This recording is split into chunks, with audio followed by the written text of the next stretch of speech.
ఇంకొక విషయం కూడా, ఒక భూమి, మన భూమే ఉందనుకోండి, ఒక యాస్ట్రాయిడ్ వచ్చే 10 రోజుల్లో భూమిని ఢీకొంటది. ఖచ్చితంగా ఢీకొంటది అనుకుందాం. మనం బతకాలంటే ఏదో ఒకటి చేయాలనుకుందాం. There is no other way. ఆ టైంలో మనకి ఆహారం గుర్తురాదు, సినిమాలు గుర్తురావు, ఎంటర్టైన్మెంట్ గుర్తురాదు, ఇంకేం గుర్తురాదు. మనల్ని ఎలా కాపాడుకోవాలి అనే దాని మీద ఎంత సైంటిఫిక్ రీసెర్చ్ చేస్తాం చెప్పండి. ప్రపంచంలో సైంటిస్టులు అందరూ కూర్చుని ఎంత కృషి చేస్తారు చెప్పండి.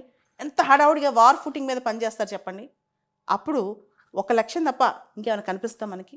ఏం కనిపించదు కదా. దీన్నే క్లారిటీ ఆఫ్ థాట్ అంటాం.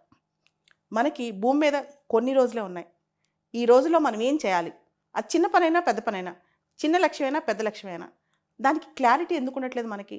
యువతలో ఈ క్లారిటీ ఆఫ్ థాట్ చాలా మిస్ అవుతుంది. మీరు చూడండి, కొంతమంది ఫైనెస్ట్ హ్యూమన్ బీయింగ్స్, ఒక మంచి మ్యూజిక్ డైరెక్టర్ ఉంటారు, ఏఆర్ రెహమాన్. తను అనుకుందే తను చేస్తూ ఉంటాడు. లేదా ఒక మంచి సినిమా డైరెక్టర్ ఉంటారు, రాజమౌళి. తను ఆ క్రాఫ్ట్మెన్షిప్, దానిలో పర్ఫెక్షన్ కోసం ట్రై చేస్తూనే ఉంటారు. ఇంకెన్ని డివియేషన్స్ వచ్చినా వాళ్ళు మనుషులు పక్కకి వెళ్ళరు అనమాట. మనలో ఆ ఫోకస్ ఉంటే మన ఫీల్డ్లో మనమే నెంబర్ 1 అవుతాం.